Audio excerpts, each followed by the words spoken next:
Olá, estamos chegando com mais uma atração da 29ª Semana Cultural, que está quase chegando ao fim. Hoje nós vamos falar um pouco sobre o rio, por meio do projeto que foi realizado por mim, Itaquarinchim Água para Santo Ângelo, e que contou com o financiamento do Fundo Municipal de Cultura e recursos da Lei Aldir Blanc. Com vocês, Itaquarinchim Água para Santo Ângelo. No tempo da Guerra Guaranítica, os índios da redução de Santo Ângelo Custódio receberam a notícia de que os inimigos se aproximavam do povoado. Um cacique chamado Cabari, preparando-se para a guerra, quis mudar as velhas ferraduras de seu cavalo. Mas não havia mais ferro. Cabari pensou por instantes e resolveu fazer as ferraduras de pedra. Desceu até o vale do rio Ijuiguaçu e mergulhou nele 3 vezes, até encontrar a pedra de que precisava. Voltando à aldeia, viu as índias carregando na cabeça enormes potes de argila com água que apanhavam do rio Ijuiguaçu. Ficou com pena delas e também da redução de Santo Ângelo, um povoado tão bonito, mas com água tão distante. Naquele mesmo momento, desejou fortemente que existisse um rio ali bem perto das casas. Quando a guerra chegou nos limites da redução, Cabari lutou como ninguém, montado em seu cavalo de patas de pedra. Ferido mortalmente no peito, às portas da aldeia, a última paisagem que o índio viu foi a curva do rio Ijuiguaçu, lá embaixo no vale. Então, antes que a morte lhe roubasse a luz, desejou ardentemente um rio mais próximo do seu povoado. Morto Cabari, seu cavalo fogoso começou a subir, indo cada vez mais para o alto, carregando em seu lombo o valente missioneiro.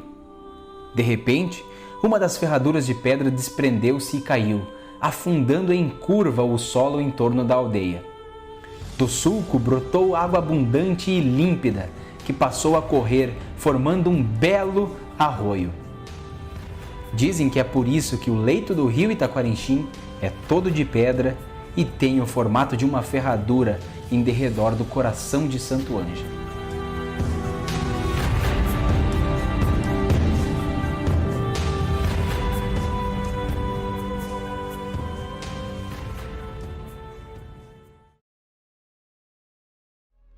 Recentemente passei por algumas mudanças na minha vida e comecei a questionar pontos importantes. E um deles foi: qual é o mundo que eu estou deixando para minha filha?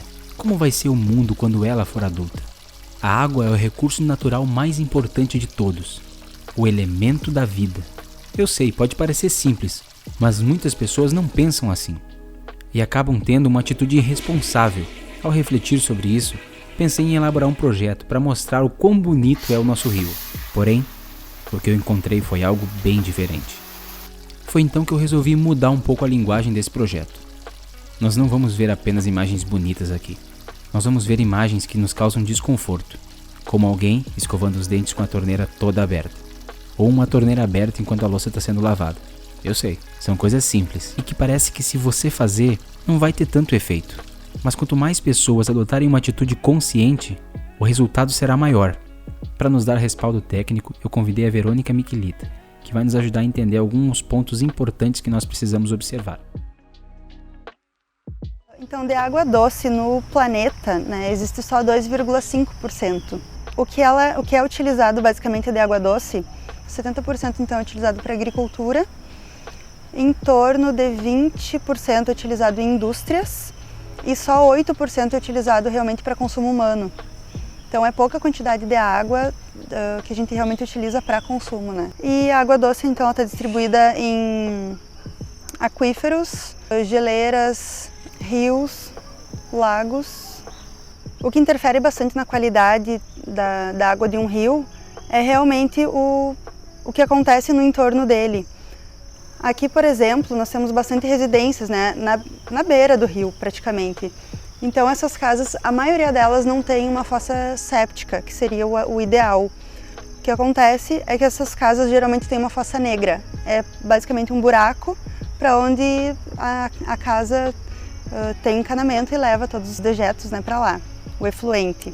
Esse efluente, esses dejetos sanitários, eles acabam percolando pelo solo, eles vão alcançar o lençol freático, eles vão alcançar o leito do rio e eles vão impactar na qualidade da água principalmente pelos coliformes termotolerantes, que é o que todo animal de sangue quente tem no organismo. Então, a gente ingerir isso vai causar muitas doenças. Então, esse é um processo, é uma contaminação bem problemática para acontecer num rio, mas é bem comum também. O correto, então, é ter uma fossa séptica. Nessa fossa séptica, ela acontece o filtro, né? Tem o filtro, ele fica lá por um tempo de detenção. Esse tempo ele vai acabar tratando esse esgoto e tirando um pouco da possibilidade de contaminação. Só depois ele pode ser encaminhado, no próprio solo mesmo ele pode ser disposto. Mas é tudo ao invés de ter só o buraco na terra, né, que acontece bastante, tem todo esse sistema de tratamento, filtro, o sistema anaeróbio, que os próprios micro-organismos vão consumir esses coliformes. Então, é um sistema simples, não é muito barato de instalar. Se uma casa já tem, por exemplo, uma fossa negra, mas também não é algo caro. Então, é possível, mas óbvio que a gente tem que analisar também a situação das famílias, né? Se as famílias não têm condições de instalar, não tem o que fazer. A prefeitura, inclusive, ela está com projetos de instalar essas fossas em alguns bairros aqui. Alguns já foram contemplados, inclusive. Está acontecendo já essa instalação. Eu me recordo a primeira vez que eu ouvi a canção Não Deixe Morrer o Itaquarenchim. Ele é um pequeno rio, mas é tão grande para mim. Eu estava na primeira série do ensino fundamental. Eu e os colegas cantamos a todo vapor numa atividade que foi proposta durante a Semana do Meio Ambiente. Cheguei em casa e muito rápido mudei os hábitos. Desligava a torneira enquanto escovava os dentes, tomava o banho um pouquinho mais rápido para economizar água, lavava as calçadas mais rapidamente. Mas a gente cresce e às vezes parece que esquece de fazer o básico.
Qualquer coisa que alterar a temperatura da água, a característica dos parâmetros químicos, pH, qualquer coisa já é um impacto. Então já impacta a vida naquele local, já impacta micro-organismo, já impacta a flora local.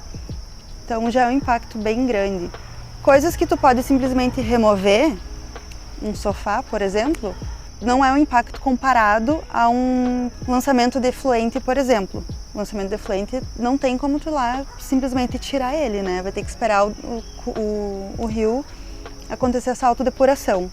Mas com certeza vai ter algum impacto lançar aquele sofá, aquela televisão que tem componentes químicos, né? Pior ainda, componentes eletrônicos. Então não tem uma lista do que é pior. Inclusive, quando eu fazia a pesquisa aqui sobre Itaquarenchim, eu fiz em alguns pontos, tipo na entrada, no meio da cidade e no final da cidade. No final da cidade, assim, começava já com a qualidade ruim, depois ia para péssimo e piorava. Então a qualidade do rio estava bem comprometida. Um dos índices do índice de qualidade da água seria a balneabilidade. Existe uma portaria da CONAMA que regula isso, e o que define basicamente a balneabilidade seria a quantidade de coliformes termotolerantes. Esses mesmos coliformes que podem causar doenças, né, que vêm das fossas, e basicamente pode causar doenças de pele, só com esse parâmetro. Fora os outros parâmetros, nós moramos numa região basicamente agrícola, então muitos contaminantes dos defensivos agrícolas acabam percolando também para o rio. Aí a gente não sabe muito o que pode acontecer, né? Santo Ângelo tem então um tratamento primário, que é a separação dos sólidos, né? Com coagulante, floculante, depois deixa decantar, sedimentar e faz a separação do sólido para o líquido, depois passa por filtros. Se a qualidade da água piorar muito, aí precisa alterar o tratamento. Então o tratamento da água, ao invés de ser primário, vai ser o secundário, que daí vai adicionar mais uma etapa.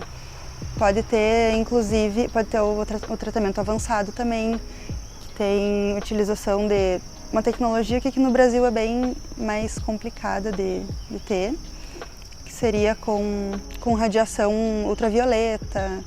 Além do tratamento da água, quanto mais complexo, mais caro, também tem o valor pelo tratamento do esgoto, que as pessoas não estão levando em consideração, porque é tudo na mesma conta, né? E uma cidade que não tem tratamento de esgoto, que não tem uma rede de esgoto, vai tudo para o rio. Então o custo acaba elevando, vai aumentar o tratamento da água, porque não tem a rede de esgoto. Quando as prefeituras tentam implantar, né, a rede coletora de esgoto, as pessoas reclamam pelo preço. E não é caro, não é caro. É só olhar na continha lá da Corsã que vai estar um preço, é bem simbólico o preço do tratamento do esgoto.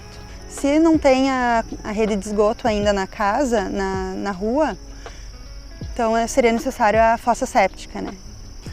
O termo seria então a área de preservação permanente, a mata ciliar, ou então mata ciliar, que é a vegetação que fica na beira do rio, né?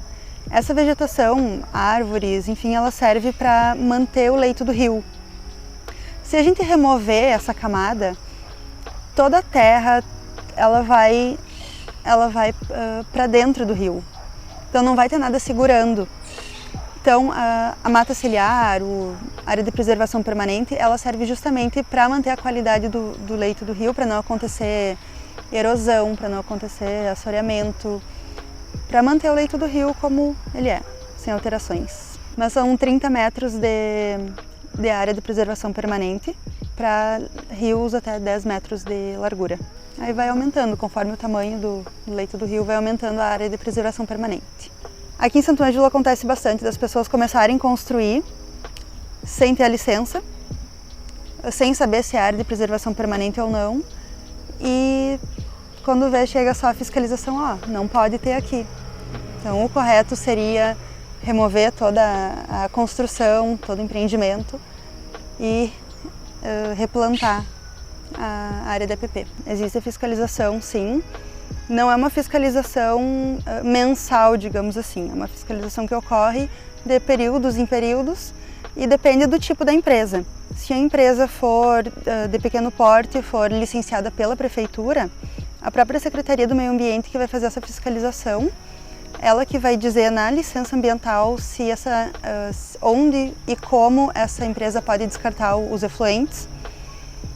Óbvio que a empresa ela vai precisar ter todo um planejamento para isso, né? Ela vai apresentar a proposta e a prefeitura vai dizer se pode ou não pode, se é permitido ou não. As empresas de grande porte, elas precisam passar por licenciamento via FEPAM, que seria um licenciamento estadual, um órgão do estado que avalia se pode ou não pode exercer aquela atividade. Ocorre também as fiscalizações pela FEPAM. Nas empresas é mais fácil ter essas fiscalizações, né? A empresa que não estiver de acordo com o que diz na legislação, com o que diz na licença, ela vai ser primeiro multada, ela tem um prazo para se regularizar. E depois mais uma fiscalização para ver se realmente aconteceu ou não.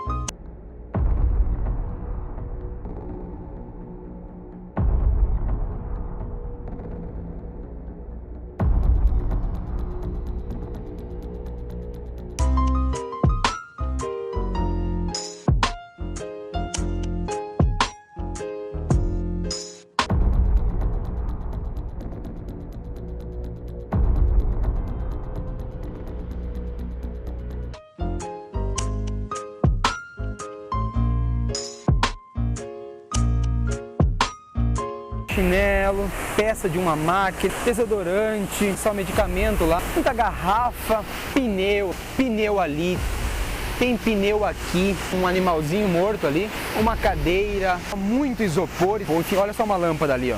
Aqui é o ponto mais crítico, né? Esse aqui é um pedaço da triste realidade que nós temos no Rio Taquaritim. Só um pedaço, tá? Aqui nós estamos no final da cidade.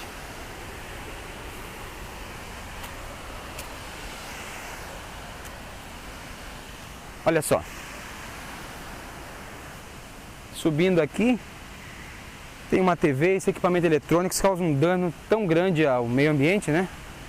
Aqui tem um córregozinho, nossa, cara, tem uma privada ali, olha só. Eu estou num local de difícil acesso aqui, mas vale a pena, vou mostrar para vocês. Quer dizer, vale a pena e não vale a pena estar aqui. Aqui é a parte de cima da cachoeira, olha só. Tem acesso aqui, é muito bonito, né? Olha embaixo da ponte, olha só. Aqui a gente já tem muita sujeira, lá também. A intenção inicial do projeto era fazer belas imagens, como eu já falei. Mas essa é a realidade que eu me deparei e essa é a realidade que eu quero trazer para vocês. Então, que a gente reflita sobre, que a gente consiga pensar em pequenos gestos que a gente vai fazer, né? Como eu disse, a linguagem desse projeto mudou, a maneira com que eu queria comunicar era outra. Era algo muito mais fixo, era um cenário paradinho, sem ruído, mas não tem como. Houve a necessidade de eu adaptar a linguagem desse projeto para que a gente consiga entender que o nosso rio está precisando de ajuda. Em casa, a gente tem algumas ações que nós podemos tomar para reduzir esse consumo de água. Porque a água que vai pelas torneiras, todas, sem exceção, são próprias para consumo humano. Tanto do chuveiro, quanto da pia do banheiro, quanto da pia da cozinha, elas são tratadas, todas têm o mesmo tratamento. Então, ações interessantes então, é evitar, né, ter uma torneira aberta o tempo inteiro, escovar os dentes, fechar a torneira, reutilizar água de máquina, por exemplo, para limpar um pátio, ter armazenamento de água de chuva, quem mora em casas principalmente, né, que é mais fácil. Para lavar carros também a gente pode utilizar o balde, não precisa ficar utilizando a mangueira. Sempre utilizar uma água que já foi, uma água que não é potável para algum uso menos nobre, né, que a gente chama lavar calçada, lavar carros. Pode utilizar água de máquina também. Quem tem a possibilidade de instalar as fossas sépticas nas casas, essa com certeza é uma das principais opções que a gente tem para reduzir o impacto. Outra coisa seriam as políticas públicas realmente para as pessoas mais carentes. Porque uma pessoa que está passando por alguma necessidade, que está com fome, ela não vai pensar em meio ambiente. Então, onde ela tiver que descartar, ganhou roupa, mas aquelas roupas não servem, larga ali. Tá, mas por que jogar ali? Não tem onde colocar. A pessoa não vai se preocupar onde ela está colocando se ela precisa pensar em se alimentar. Então, política pública é bem importante para essas pessoas mais carentes. Educação ambiental em escolas, educação ambiental em comunidades, educação ambiental enfim, na sociedade em geral, né? As pessoas precisam saber como está a situação atual. Outra situação bem importante é a separação dos resíduos. As pessoas não levam muito a sério, né? A separação do lixo seco e lixo úmido. Acabam misturando, tá tudo errado, tá sujo, mas vai no lixo seco igual. Então pensar na situação dos catadores quando eles forem coletar o lixo, pensar se tem algum caco de vidro, porque isso acaba impactando também, é todo um sistema, né? A qualidade do rio, ela depende de todo um sistema. O sistema de coleta seletiva tem que estar eficiente para não ir o lixo para o rio.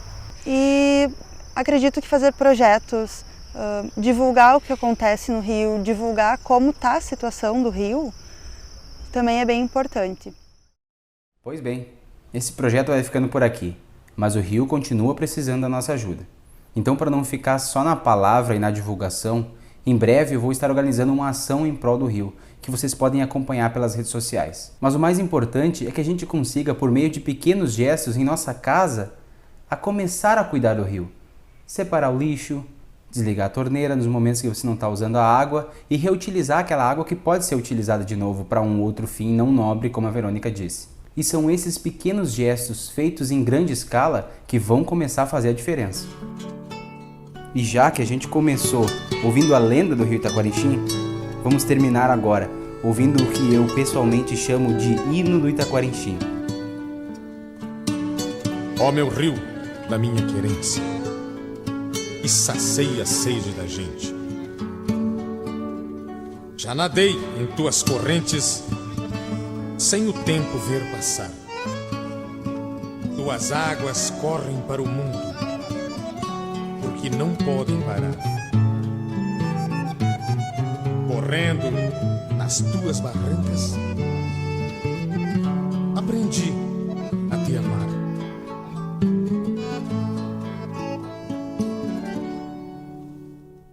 O meu rio chora cantando nos dias de chuvaradas. As barrancas coloradas me forjaram como eu sou, pois ele me batizou pra enfrentar as asperezas e nas suas correntezas a minha infância nadou. Pois ele me batizou pra enfrentar as asperezas e nas suas correntezas a minha infância nadou. Não deixe morrer o Itaquaritim, ele é um pequeno rio, mas é tão grande pra mim. Não deixe morrer o Itaquaritim, ele é um pequeno rio, mas é tão grande pra mim. Ele é um pequeno rio, mas é tão grande pra mim.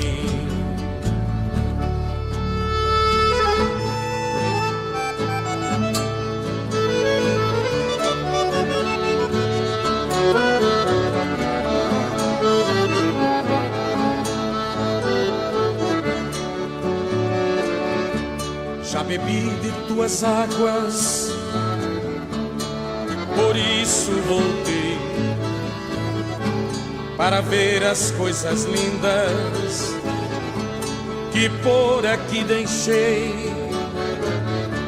Tuas águas cristalinas já não correm mais, cortaram tua liberdade de viver em paz. Tuas águas cristalinas já não correm mais, cortaram tua liberdade de viver em paz. Não deixe morrer o Itaquaritim, ele é um pequeno rio, mas é tão grande pra mim. Não deixe morrer o Itaquaritim, ele é um pequeno rio, mas é tão grande pra mim. Ele é um pequeno rio, mas é tão grande pra mim. Ele é um pequeno rio, mas é tão grande pra mim.